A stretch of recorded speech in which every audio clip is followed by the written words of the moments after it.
Lebih dahsyat lagi kita berikan tepuk tangan bagi Tuhan kita di atas kepalamu. Kita berikan tepuk tangan bagi Raja di atas segala Raja. Haleluya. Betapa hati kami limpah dengan ucapan syukur Tuhan. Kami berterima kasih, kami bangga punya Allah seperti Engkau. Kami percaya di bawah kolong langit ini tidak ada Allah yang sama dengan Engkau. Hanya nama Yesus yang dapat menyelamatkan hidup kami. Kami mau siapkan hati kami untuk diberkati oleh firman Allah. Berbicaralah melalui hamba-Mu, sebab kami siap untuk diberkati. Allah Roh Kudus, Engkau disambut di tengah-tengah kami. Berbicaralah, sederhanakan firman-Mu, buat setiap kami pulang bawa berkat, bawa mukjizat. Segala yang jahat telah dipatahkan, telah dihancurkan. Kemenangan Tuhan sudah sediakan. Di dalam nama Tuhan Yesus, setiap kita yang siap diberkati firman Tuhan, Tiberias Gading Nias yang hadir di gereja ataupun yang ada di rumah yang menyaksikan secara online, sama-sama dengan bangga kita katakan amin. Sekali lagi kita berikan tepuk tangan bagi Tuhan kita. Silakan duduk kembali saudara. Terima kasih kepada Tuhan Yesus yang telah mengumpulkan saudara dan saya dan mempercayakan sebuah pelayanan yang indah ini. Terima kasih kepada Gembala Sidang yang kami kasihi, saya hormati dan saya doakan Pendeta Darniati Pariyaji untuk terus mempercayakan pelayanan di tempat ini. Terimalah salam dari mimbar ini. Shalom Tiberias. Masih belum semuanya, lantai 3, lantai 4, lantai 2. Shalom Tiberias. Apa kabar semuanya saudara? Tuhan Yesus itu baik, amin. Ada banyak berkat, ada banyak mukjizat, ada banyak uang saudara. Haleluya. Kalau saudara gak keberatan boleh salam kiri kanan saudara. Katakan minal aidin wal faidin saudara. Selamat Hari Raya Kemenangan. Jangan lupa ucapkan kepada saudara-saudara seberang kita agar kita bisa menjalin kesatuan dan persatuan. NKRI, harga mati, merdeka. Haleluya, puji Tuhan. Kita akan sama-sama belajar kebenaran firman Tuhan kembali dalam sebuah serial khotbah A Better Covenant. Perjanjian yang lebih baik. Setelah kemarin kita mempelajari mengenai kebangkitan dan kematian Tuhan Yesus, kematian dan kebangkitannya, kita kembali belajar dengan sebuah kisah yang saya percaya pasti akan memberkati saudara. Yang percaya bilang amin dulu. Tema khotbah pada hari ini adalah Finding Ourselves in the Peter Story. Menemukan diri kita sendiri dalam kisah tentang Rasul Petrus. Kita tahu Rasul Petrus adalah rasul yang berapi-api. Kita tahu sekali berkhotbah 3.000 orang bertobat. Kita tahu Rasul Petrus adalah rasul yang sangat passionate dalam mengikuti Tuhan. Dan hari ini kita akan belajar dari sudut pandang yang berbeda. Kita akan melihat proses bagaimana Allah membentuk Rasul Petrus. Dan puji Tuhan, Alkitab mencatat in every detail. Dalam setiap detail kisah tentang Rasul Petrus, Alkitab mencatatnya. Goal dari khotbah ini agar saudara tidak merasa kecil ketika saudara gagal. Goal dari khotbah ini agar saudara tidak merasa lemah ketika saudara sedang tidak punya iman. Goal dari khotbah ini agar saudara tidak mendiskon diri saudara, agar saudara tidak mengeliminasi hidup saudara sehingga berkata Tuhan gak mungkin pakai saya, sehingga berpikir Tuhan gak mungkin akan melakukan perkara yang hebat dalam hidup saya. Karena sama seperti Rasul Petrus dipakai Tuhan, saya percaya saudara dan saya semua di tempat ini yang menyaksikan secara online juga bisa dipakai Tuhan. Coba bilang kiri kanan saudara, katakan kamu juga bisa dipakai Tuhan loh. Coba bilang sama yang baru ngomong, bilang sama dia. Saudara siap diberkati? Coba yang siap diberkati bisa lambaikan tangan saudara. Sekali lagi dong, kasih kemuliaan tepuk tangan buat Tuhan kita. Yuk sama-sama kita baca 2 Petrus 1 ayatnya yang keempat. Ketupat yang dulu mah enak sekali saudara. Haleluya, dagingnya daging babi, mantap saudara. 2 Petrus 1 ayat yang keempat, yuk sama-sama kita baca. Tiberias 3, 2, 1, iya dengan yang sangat besar supaya olehnya dan luput dari hawa nafsu duniawi yang apa? Sama-sama bilang sama saya, kodrat ilahi. Kodrat ilahi berarti ada kodrat manusiawi. Apa sih kodrat manusiawi? Kodrat manusiawi adalah kodrat yang membuat kita lemah, capai, tidak beriman, insecure, takut, khawatir. Ketika kita tidak dipimpin oleh Roh Kudus, maka kodrat manusia yang akan menuntun kita. Kodrat ilahi adalah kodrat di mana kita melakukan extraordinary. Secara manusia kita bisa nggak beriman, tapi karena ada Roh Kudus di dalam kita, maka kita dimampukan beriman. Kodrat ilahi adalah ketika kita melakukan perkara-perkara yang menurut kita nggak bisa, tapi karena ada Tuhan di dalam kita, kita jadi bisa. Katakan amin. Nah, kita akan melihat kisah dari Rasul Petrus. Bear with me, fokus sama firman Tuhan ke depan. Tinggalkan kesibukan saudara yang mengganggu saudara mendengar firman. Tatap mata saya. Karena saya percaya pulang dari tempat ini Tuhan memberkatimu luar biasa. Yuk kita lihat firman Allah. Kisah ketika Petrus berjalan di atas air. Injil Matius 14 ayatnya yang ke-25 sampai dengan ayatnya yang ke-33. Kalau saudara lihat Matius 14, Matius 15, 16, Yohanes 13 dan seterusnya, kita akan melihat banyak kisah yang menarik. Saya bacakan ayat yang ke-25, saudara baca ayat yang ke-26, demikian seterusnya. Kira-kira jam 3 malam datanglah Yesus kepada mereka dan berjalan di atas air. 26 saudara.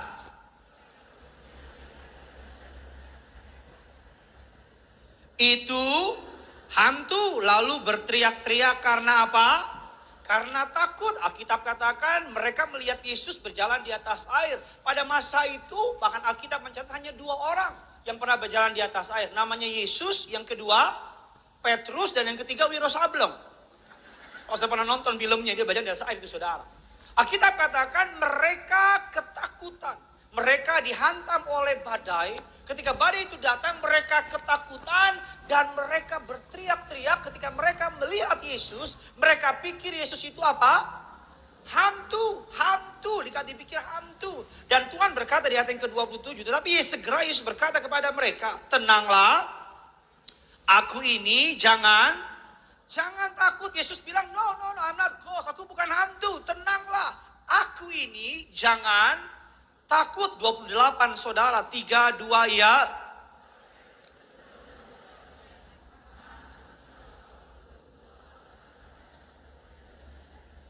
Saudara bisa lihat di sini, Tuhan udah bilang tenanglah, aku ini jangan takut. Masih aja Petrus bertanya, Tuhan, apabila engkau itu kayak papa saudara pulang ke rumah, papa saudara bilang aku bukan tukang pos, aku papamu. Dan saudara bilang kalau memang itu papa, ini kan udah nggak perlu ditanya lagi. Kita lihat, maka kalau memang itu engkau, suruhlah aku datang kepadamu berjalan di atas air. 29 kata Yesus apa? Datanglah. Maka Petrus turun dari perahu dan berjalan mendapatkan Yesus. Kita lihat di sini dia dipenuhi oleh kodrat ilahi. Dia memiliki iman yang luar biasa. Petrus berjalan di kemustahilan. Dia berjalan di atas ketidakmungkinan. Dia berjalan di atas air. Alkitab katakan tadinya mereka berteriak-teriak ketakutan. Tadinya mereka penuh dengan ketakutan. Petrus penuh dengan kekhawatiran. Tetapi imannya tiba-tiba apa?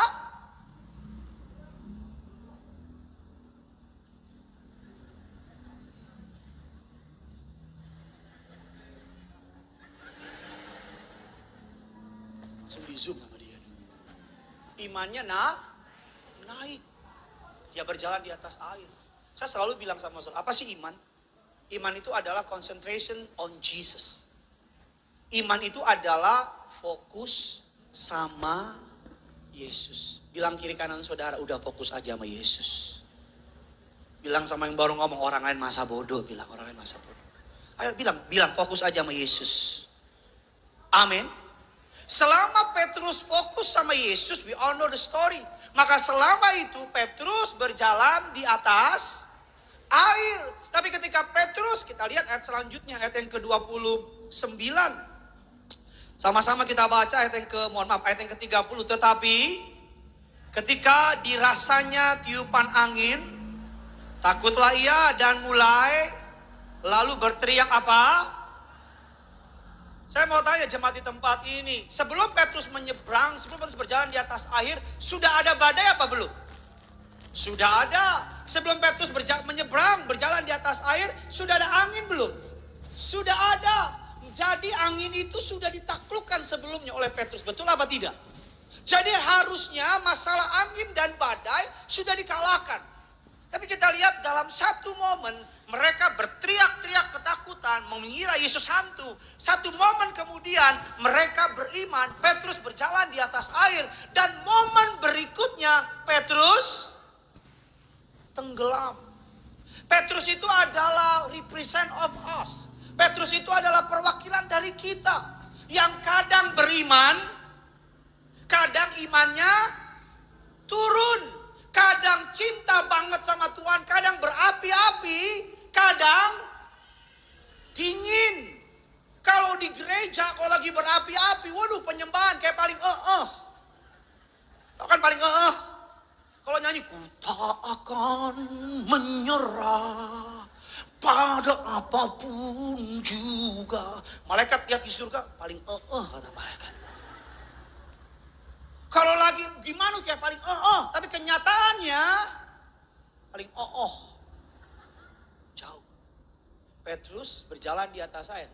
In one moment dia ketakutan, dalam satu perikop ketakutan, tiba-tiba beriman, berjalan di atas air dan tiba-tiba tenggelam.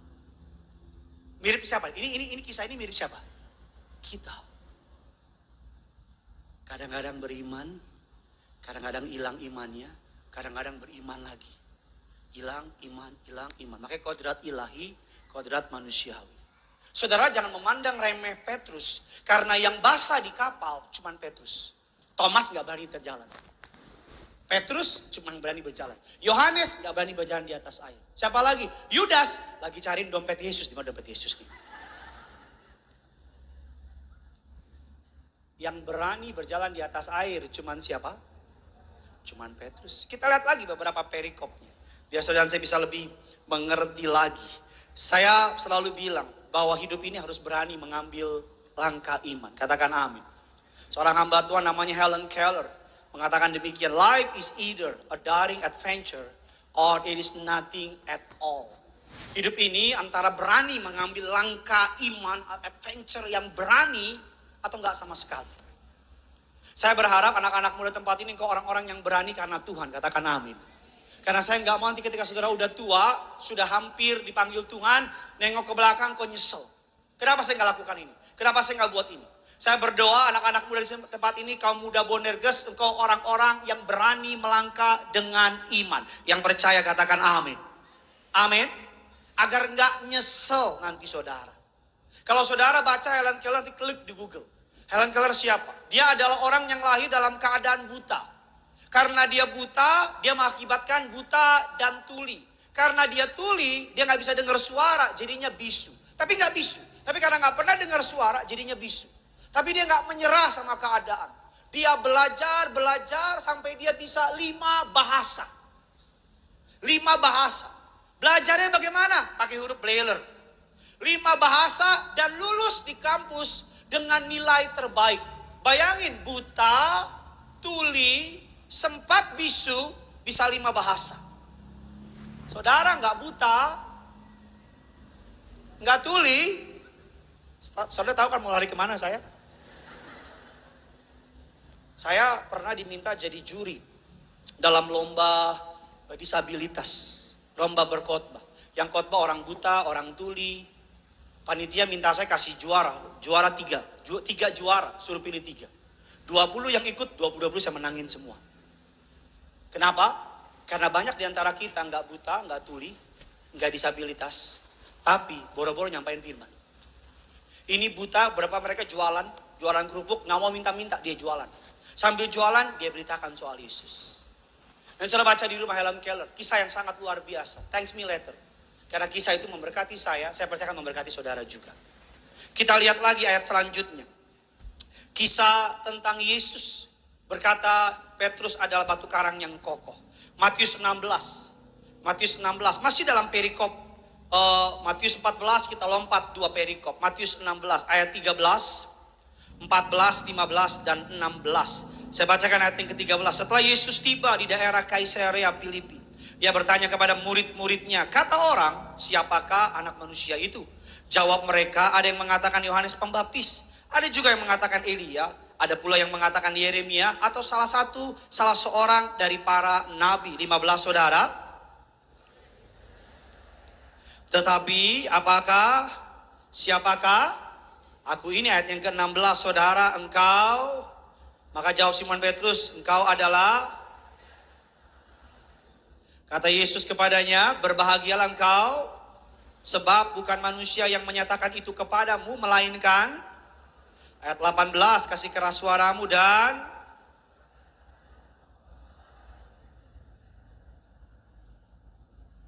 dan alam maut tidak akan, 19, sama-sama kita baca, kepadamu. Dan apa yang kau lepaskan di dunia ini akan terlepas. So bisa lihat saya ke depan, kita mengatakan Yesus sedang berkumpul dengan murid-muridnya. Yesus bertanya kepada murid-muridnya, ke-12 murid-murid, kata orang, siapakah anak manusia itu? Beberapa dari mereka menjawab, dan pertanyaan mereka nggak ada yang benar. Thomas mencoba menjawab, nggak ada yang benar. Yakobus mencoba menjawab, nggak ada yang benar. Dan tiba-tiba di tengah-tengah ke-12 murid, Petrus menjawab dengan benar. Ini saya sebut dengan kodrat ilahi. Dia menjawab berkata, you are the Messiah, sons of the living God. Engkau adalah anak dari Allah yang hidup. Dan Yesus memuji Petrus di depan murid-murid dan berkata, Petrus, Simon bin Yunus, berbahagialah. Karena bukan manusia yang menyampaikan ini kepadamu, tetapi Allah Bapa yang menyampaikannya kepadamu. Dan Yesus berkata kepada Petrus, di atas batu karang ini aku akan mendirikan eklesia, gereja, di mana Allah maut tidak akan. Dan Yesus bilang lagi sama Petrus bahwa aku akan berikan kamu kunci, apa yang kau ikat di bumi, apa yang kau lepaskan di bumi. Saudara bayangin perasaan Petrus pada masa itu, pada hari itu. Dia bilang sama Thomas, batu karang. Dibilang sama yang namanya Yohanes, pegang kunci. Yohanes tanya, kunci apa? Gue juga belum tahu kunci apa. Tapi gue pegang kunci. Bayangkan perasaan Petrus, kita bilang tadi Petrus penuh dengan kodrat ilahi ketika dia ngomong gitu. Semua gak ada yang jawab yang benar, cuman Petrus jawab yang benar. Kita lihat lagi ayat selanjutnya. Sabar sebentar, tadi kan Matius 16, 13 sampai 19. Kita hanya maju 2 ayat. Matius 16 ayat 21. Yuk, Tiberias Gadinias sama-sama. Sejak bahwa ia harus menanggung banyak penderitaan dari, lalu dan dibangkitkan pada hari. Jadi Yesus setelah itu 2 ayat masih dalam momen yang sama, masih dalam tempat yang sama, dalam kejadian yang sama. 2 ayat sebelumnya Yesus memuji Petrus dan Yesus langsung menyampaikan tujuannya datang ke dunia. Dia bilang, aku akan mati, disiksa, tapi pada hari ketiga aku akan bangkit. Kita lihat apa yang dilakukan oleh Petrus di ayat selanjutnya. Ayatnya yang ke-20, ayat yang ke-22. Sama-sama kita baca, tetapi dan bayangin menegur dia, katanya, Tuhan,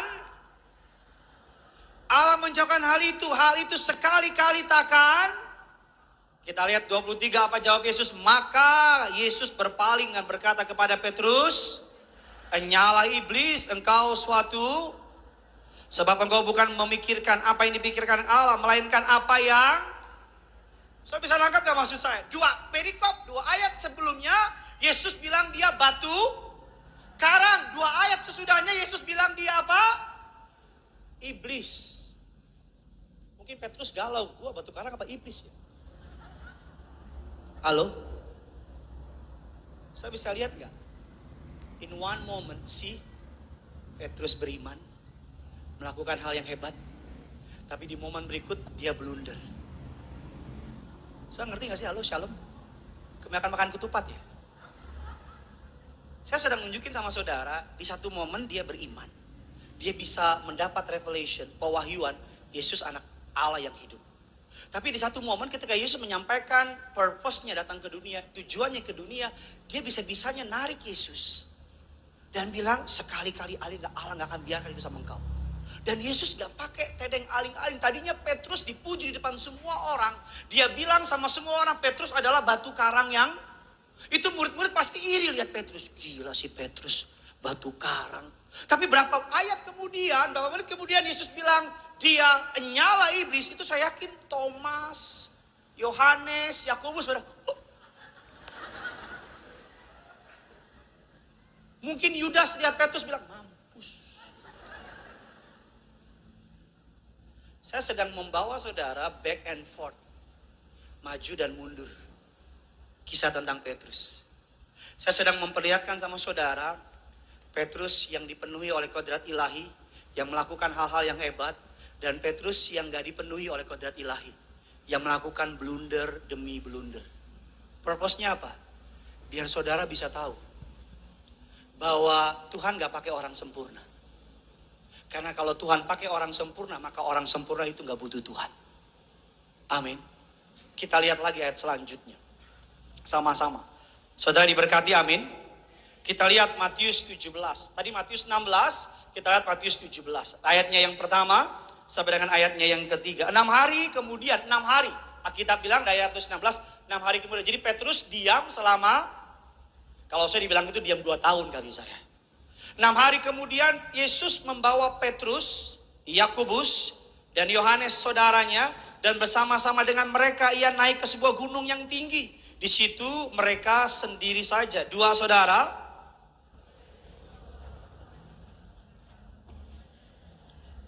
Dan pakaiannya menjadi putih bersinar seperti apa? Ayat yang ketiga, maka nampaklah kepada mereka dan Elia sedang apa? Jadi Yesus naik ke Gunung Tabor. Di Gunung Tabor itu Yesus bawa inner circle-nya. Yohanes, Yakobus, dan Petrus. 3 orang ini sokok guru bagi gereja. Dan ketika mereka di atas, Alkitab bilang Yesus mengalami transfigurasi. Dia mengalami perubahan. Mukanya bercahaya, bersinar, begitu indah. Dan ketika bercahaya begitu indah, tiba-tiba muncullah siapa? Elia dan Musa. Ini mewakili kenabian dan mewakili keimaman. Lagi mereka rapat, meeting tingkat tinggi. Petrus, Yohanes diam, Yakobus diam. Kita lihat si moncong ini ngomong apa. Kita lihat Petrus ngomong apa, yuk. Kita lihat ayat yang keempat, yuk sama-sama. 3, 2, 1, iya.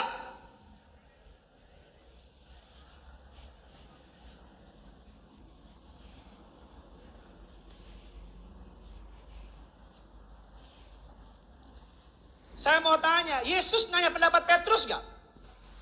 Yesus nanya gak? Enggak ada yang nanya kata Yesus. Tapi Petrus itu mirip seperti kita, yang kalau ngomong paling amin. Yang kalau lagi janji sama Tuhan paling bukan Tuhan lagi tapi Tuhan. Colong aku. Janji 1000 janji. Petrus, saudara Yakobus diam. Yohanes diam. Petrus, Tuhan lagi ngomong sama Musa dan Elia. Harusnya kan diam aja gitu kan. Takjub gitu. Tiba-tiba bisa-bisanya Petrus gak ada yang nanya. Gak ada yang nanya. Bilang kiri kanan saudara, kalau gak nanya jangan dikasih tahu bilang. Kalau gak nanya jangan ngomong bilang. Gak ada yang nanya, tiba-tiba Petrus bilang, Guru, betapa bahagianya hatiku. Kalau saya jadi Yesus gak ada yang peduli. Orang gue gak nanya, kok lo gak nanya-nanya sih? Kalau engkau mau, kata Petrus, biar aku membangun 3 kemah. 1 untuk Elia, 1 untuk Musa, 1 untuk, kita lihat di ayat yang ke-6. Ini menarik lagi saudara. Ayat yang ke-6, atau ayatnya yang ke-5, mohon maaf ke-5. Ayat yang ke-5, dan tiba-tiba sedang ia apa? Sedang ia apa? Jadi kan omongan Petrus lagi ngomong, berarti sedang ngomong di Inter Milan. Jawab dong, halo, shalom. Intervensi. Surga nggak mungkin intervensi kalau omongannya nggak salah. Yang setuju bilang amin. Petrus lagi ngomong, kalau nggak salah akan dibiarin sampai selesai. Tapi ketika Petrus lagi ngomong, tiba-tiba surga intervensi. Surga bilang, inilah anakku yang kukasihi. Kepadanya lah aku berkenan, dengarkanlah. Kenapa surga intervensi? Saudara tahu kira-kira kenapa? Kenapa surga intervensi? Kenapa Allah Bapa tegur Petrus? Tadi yang tegur Petrus Yesus. Tapi kenapa Allah Bapa tegur Petrus? Karena Petrus berusaha mensejajarkan Musa, Elia dengan Yesus. Petrus berusaha mensejajarkan Yesus dengan Elia dan Musa. Maka ketika Petrus berusaha mensejajarkan mereka, maka Allah gak berkenan. Allah langsung bilang, inilah anakku yang kukasihi, kepadanya lah aku berkenan, dengarkanlah. Allah Bapa mau bilang sama Petrus, Petrus tutup moncongmu. Bahwa mereka gak sejajar. Mereka gak sama. Bahwa dengarkanlah dia. Allah gak bilang dengarkanlah Elia. Allah gak bilang dengarkanlah Musa. Tapi Allah bilang dengarkanlah dia. Kita lihat Petrus yang berapi-api. Bahkan ketika Yesus ditangkap, Petrus yang mengambil pedang, yang memotong telinga. Sebenarnya bukan telinga, sebenarnya tujuannya leher. Tapi karena penjaga itu menghindar, jadinya kenanya apa? Telinga. Kita lihat lagi pada bab selanjutnya. Sama-sama kita akan lihat lagi. Kita lihat lagi Yohanes 13 ayat 3 sampai 5. Saya undang pemain tajidor, pemain keyboard teman saya Renaldi Situmorang. Kita lihat ayat yang ketiga. Yesus tahu bahwa Bapaknya telah segala sesuatu kepadanya dan bahwa ia datang dari dan kembali kepada. Ayat yang keempat, lalu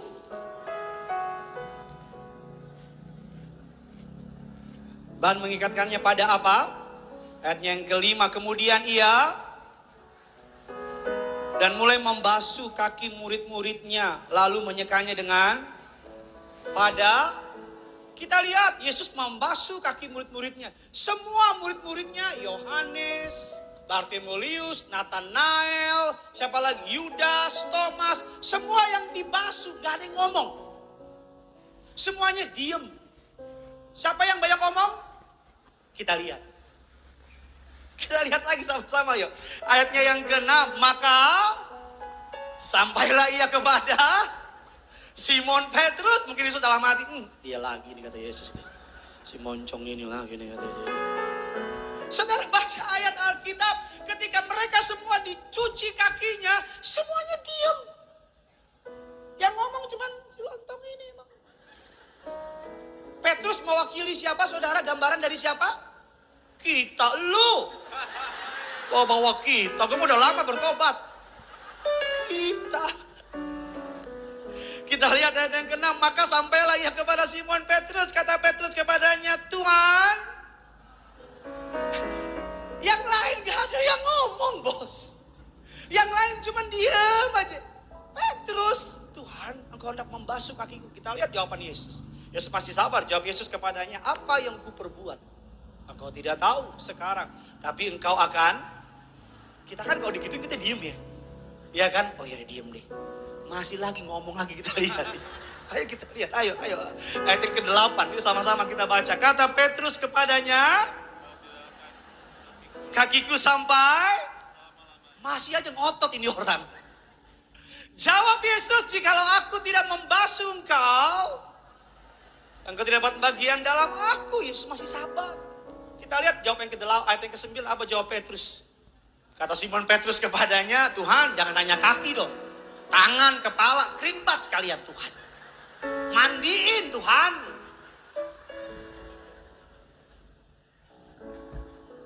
Back and forth. Maju dan mundur. Kita lihat Petrus maju dan mundur. Petrus mirip siapa? Gak apa-apa kita. Ada yang kita salah entar. Bilang aku, masa aku? Aku dan kamu celamanya. Petrus itu mirip kita. Yang kalau ngomong paling gede. Kalau janji sama Tuhan paling Kalau lagi kepepet, kefefet. Oh Tuhan, kalau Tuhan tolong aku begini. Udah ditolong, belaga pilot. Oh kalau aku lulus SMA aku akan pelayaran. Lulus SMA, kalau aku lulus kuliah aku akan pelayanan. Lulus kuliah, kalau aku udah nikah aku akan pelayanan. Lu udah menikah, kalau aku punya anak aku akan pelayanan. Kalau aku udah mati aku akan pelayanan.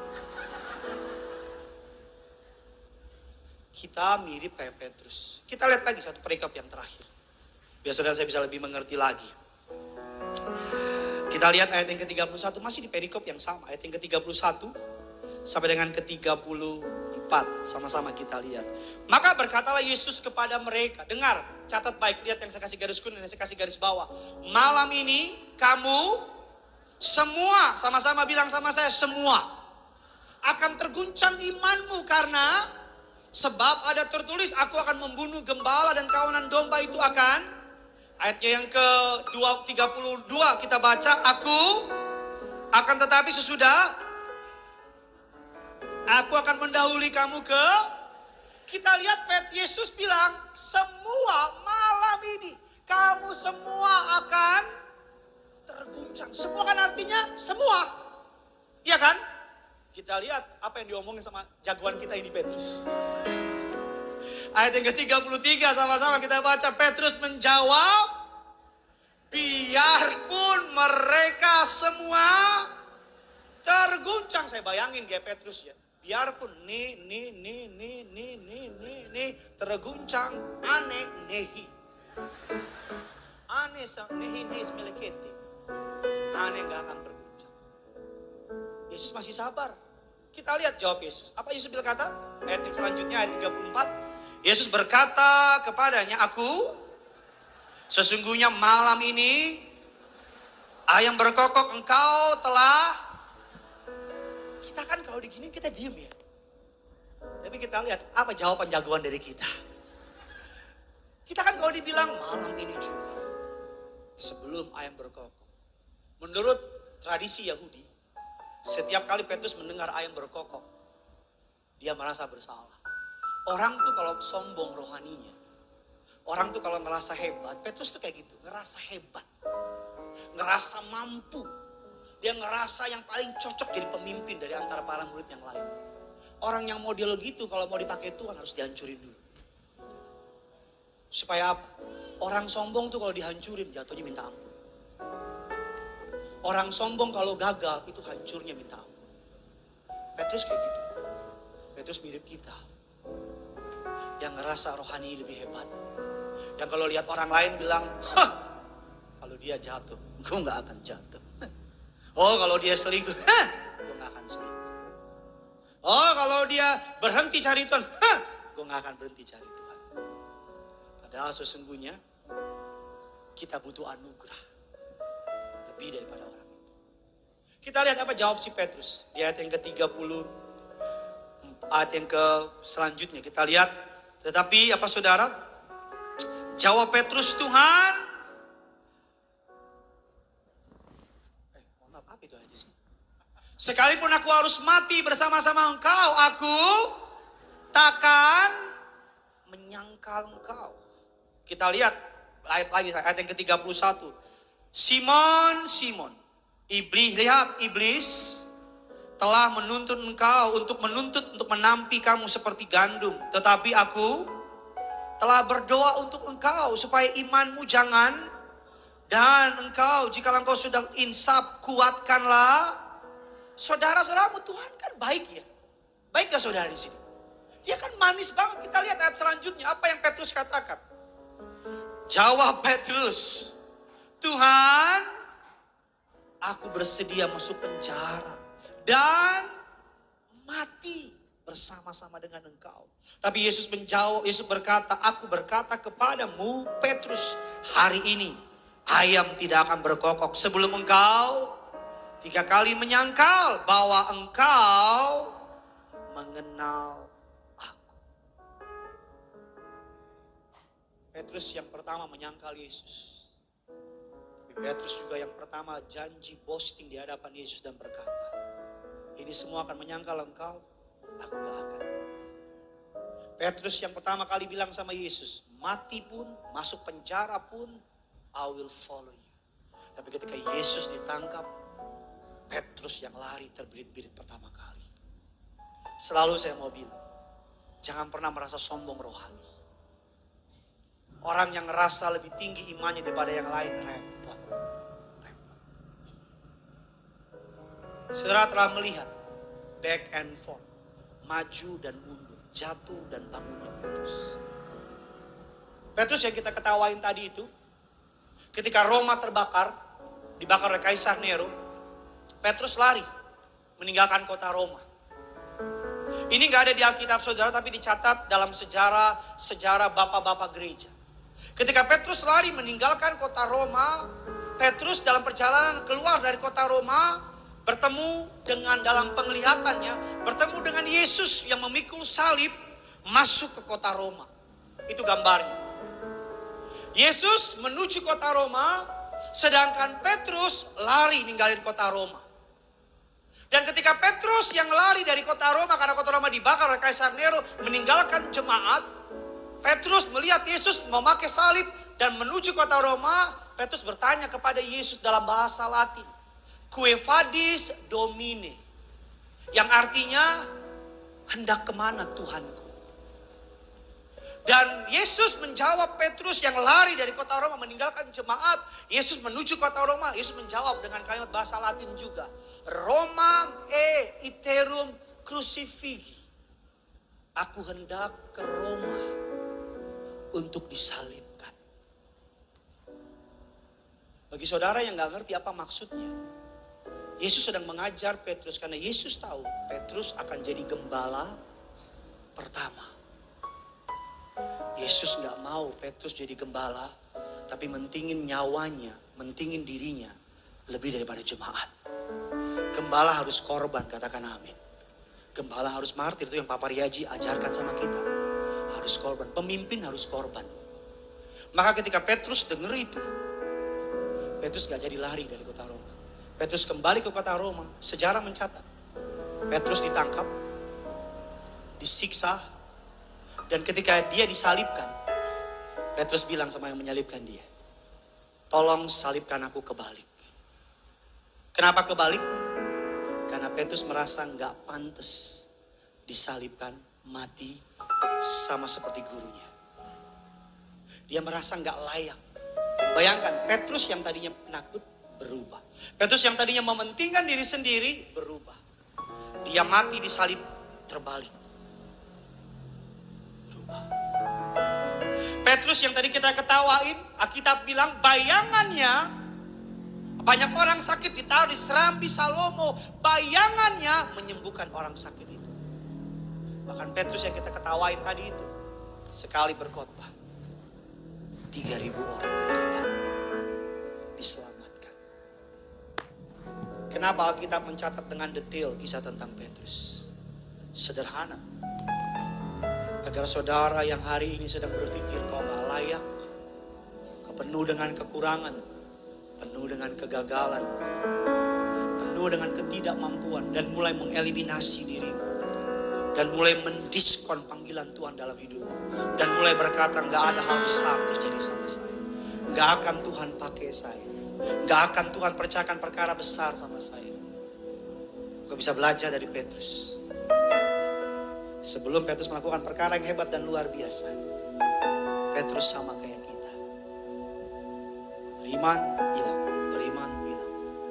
Bahkan sebuah kisah yang paling menarik di bait Allah, ada orang lumpuh minta-minta. Petrus menjawab dengan sangat powerful, saya suka banget kalimatnya. Petrus berkata sama orang lumpuh itu, emas dan perak tidak ada padaku, tapi demi nama Yesus orang Nazaret itu, angkatlah, bangkitlah, angkatlah tilammu dan berjalanlah. Kalau Tuhan bisa pakai Petrus, saya percaya Tuhan juga bisa pakai setiap orang di tempat ini. Siapapun saudara, apapun gender saudara, apapun pendidikan, usia, latar belakang saudara, Tuhan yang pakai Petrus, Tuhan yang sama mau pakai setiap orang di tempat ini. Bilang kiri kanan saudara, Tuhan bisa pakai kamu. Bilang sama yang baru ngomong, percaya aja.